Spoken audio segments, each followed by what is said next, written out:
Hi, thanks for joining me today. I recently finished this mini album. This one is going to my mom, and the paper pack I used was Graphic 45's Deluxe Collector's Edition called Lady's Diary.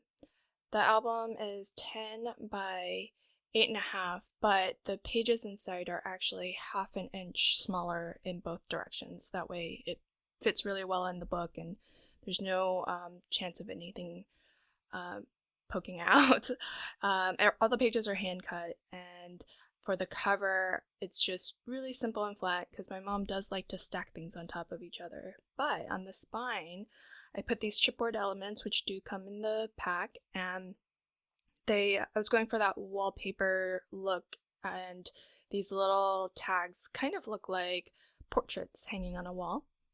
And again, I kept the back pretty simple. It's just a cut apart from one of the paper patterns, and then I bordered it with Love from Lizzie's pinstripe peel off stickers, which I love because it really gives a nice finished edge whenever you're sort of butting up to different pattern papers.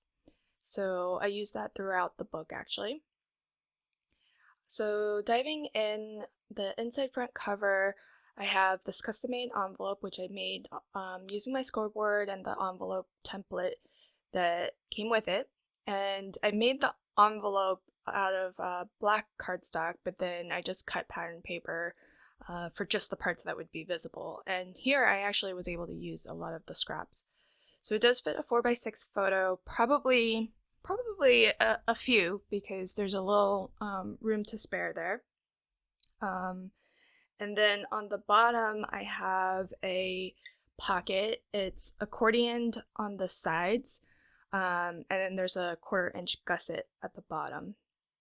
What I did was I did line the top with a row of 3 small magnets, and that's because the pocket is so deep that if you have a lot of stuff in there, I was just worried that things would just fall out. So right now I've got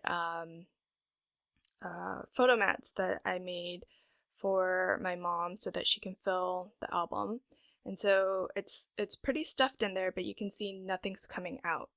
Those magnets they're small, but they're strong enough to hold, and you can see some of the mats slipped out a little bit, but not too bad. So let me just show you these mats that I made. Oh, the other thing is that if it's empty, one nice thing with the magnets is that it does hold it closed. So it's nice and flush to the page. So getting back to these photo mats, they're pretty simple. I just cut them at 4 1/8 by 6 1/8. So there's a very small, thin black border, but that's just enough to kind of lift the photo off the background, whatever style or type of background you're placing it on. And I mounted in all 4 corners just regular photo corners, and then I put double sided adhesive tape on the back. That way my mom can just peel and stick these photo mats wherever she'd like in the album. And I wanted to just really make sure that she had everything that she needed and didn't have to go out and get special photo safe materials or anything like that. So just wanted to make it really easy for her to use and fill this album. So I hopefully have given her enough photo mats. I sort of went through and tried to figure out different photo layouts and then included as many photo mats as necessary to create those configurations. So there are 4 page signatures, and they pretty much, all the same, or share some elements. So this is just a simple gatefold, and these cut aparts are open so she can tuck photos behind. And I am also including 3x4 photo mats as well. So if she wanted to maybe just crop out or cut down a 4x6, she could. And you can see there's a lot of different layouts with this size album page. So she can just use all 4x6s if she wants, or use different configurations or combinations of 4x6s and 3x4s. So hopefully she'll have fun with that and just pick an assortment of photos that she'd like to highlight or showcase with this album. For this frame, the lovely woman here is a cut apart that when I saw her, I knew she had to be a focal image for one of the gatefolds. The frame itself, though, is actually from a Tonic Studios monthly card kit.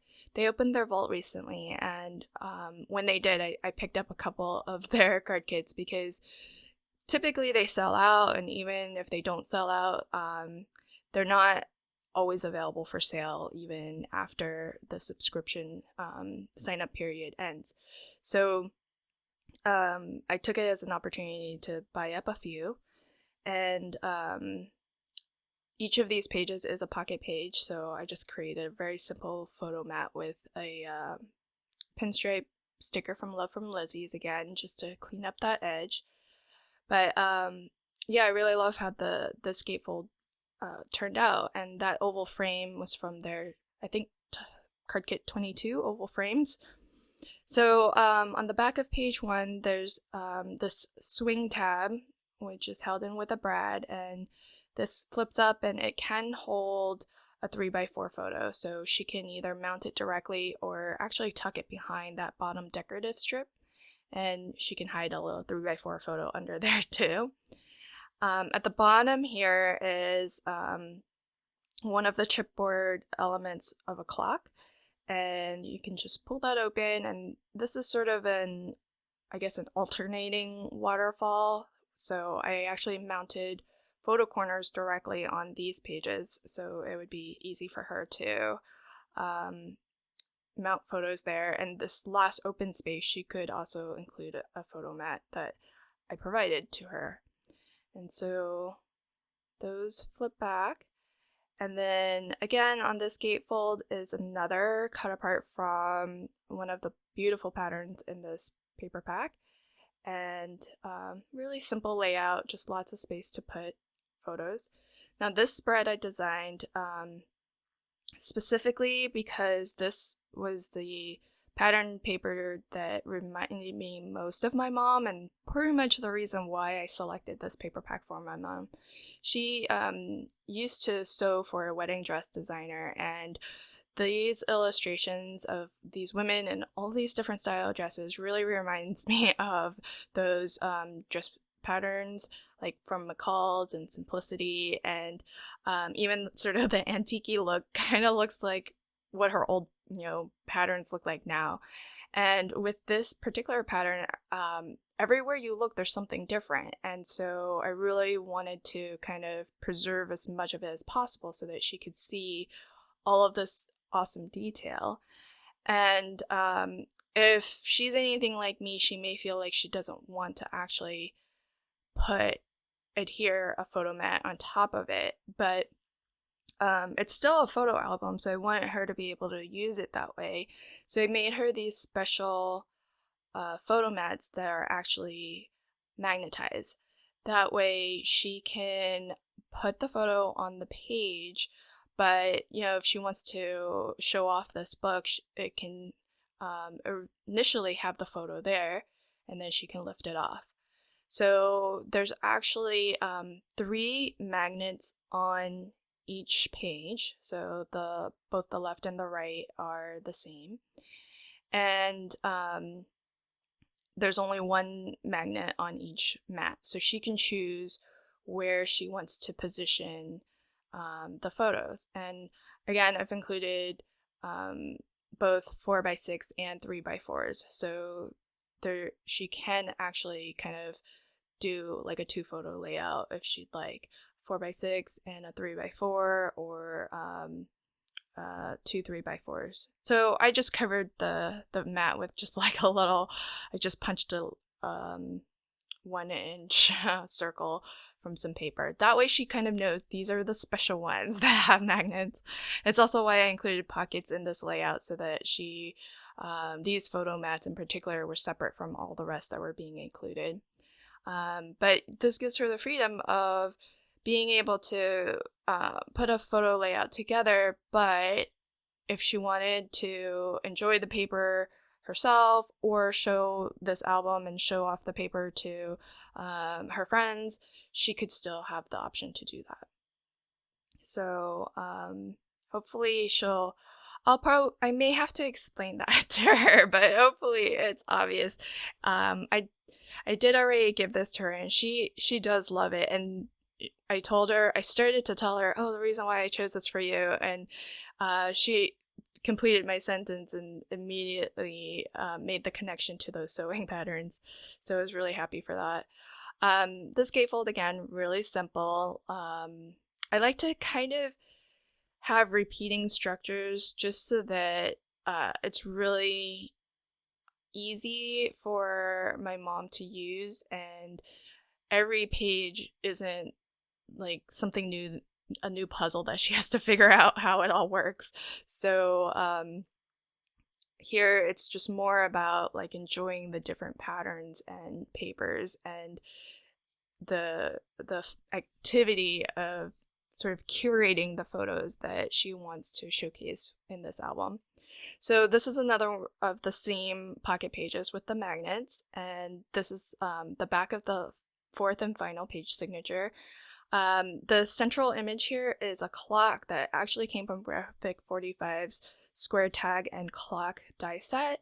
What I love about the Graphic 45 die sets for their tags is that not only do you get the matting layer die to cut from pattern paper to kind of spruce up your Graphic 45 tags, but they also include a decorative element. And for the square tag, it's this gorgeous clock. So there's several pieces, so you can actually cut the different pieces from different colors and different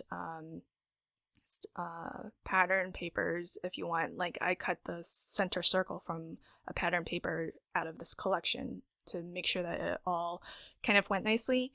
And I don't think I mentioned earlier, but I used Cosmic Shimmer Opal Polish to give it that gold look. And I used that right over black cardstock. And I didn't go for a completely smooth coverage. I actually left some of the black still peeking through. It's the same technique that I used on that first oval image. And so it matches, and I thought it was a good way to kind of bookend the album. So it starts and ends with this kind of gold gilded, very delicate image. So again, inside really simple. I just did a little bit of fussy cutting here and there. I didn't want to put too much, that way she could just utilize that space for photos however she'd like. This is the back cover, and it's a waterfall. The thing that I did two things differently with this waterfall than what I normally do. So the first is that I, again, wanting to make this as easy for my mom to use as possible, I actually put photo corners on the front and the back of each of the waterfall flaps. But I only put two corners at the top, and then I left the bottom strip of decorative paper open so she can actually tuck the photo behind that bottom strip, then tuck the top two corners into the photo corners at the top.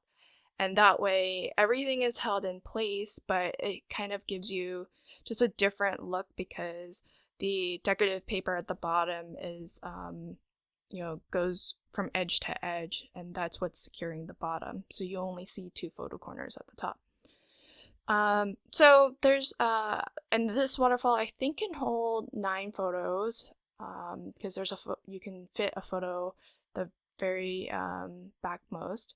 The other thing that I did different with this waterfall is I actually constructed it entirely outside of the book.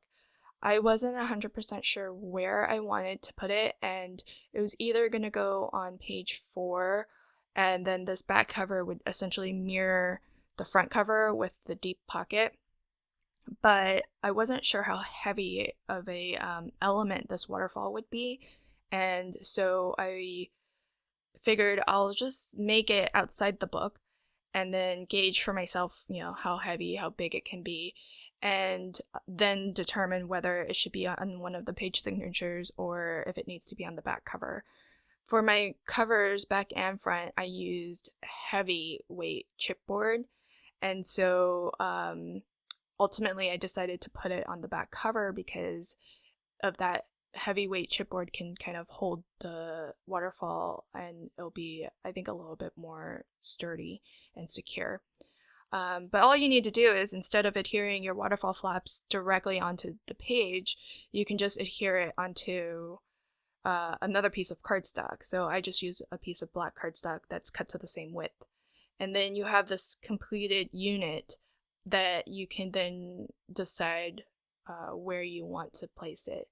And I thought that was a really nice alternative to actually adhering it directly into the book. It also made decorating behind the waterfall a lot easier too. But yeah, this heavyweight chipboard is really nice, so it's gonna kind of hold up to the use of this waterfall really well. The other nice thing about creating the waterfall completely outside of the book is that you can kind of make the waterfall as you're still deciding on placement and everything, and still have made progress. That's how I felt anyways, because I was just stuck on that decision for so long, and I just wanted to continue to make progress on the book and not have that hold things up. So I think it all turned out really well. I wish I could have put some of my handmade flowers on the cover, because I really think that would have added a nice touch, but I was a little bit worried that my mom would kind of stack stuff on top of it, or just feel like she had to be a little bit too delicate with it and couldn't kind of leave it out where maybe the grandkids could, flip through it and things like that. I didn't want her to feel like, oh, this has to be behind like a curio cabinet or something. I wanted her to kind of feel comfortable using it in the way that she would normally use albums like these. Thanks for joining me, and I hope you enjoyed this walkthrough of my Ladies Diary mini album. Until my next video, happy crafting and have a fantastic day.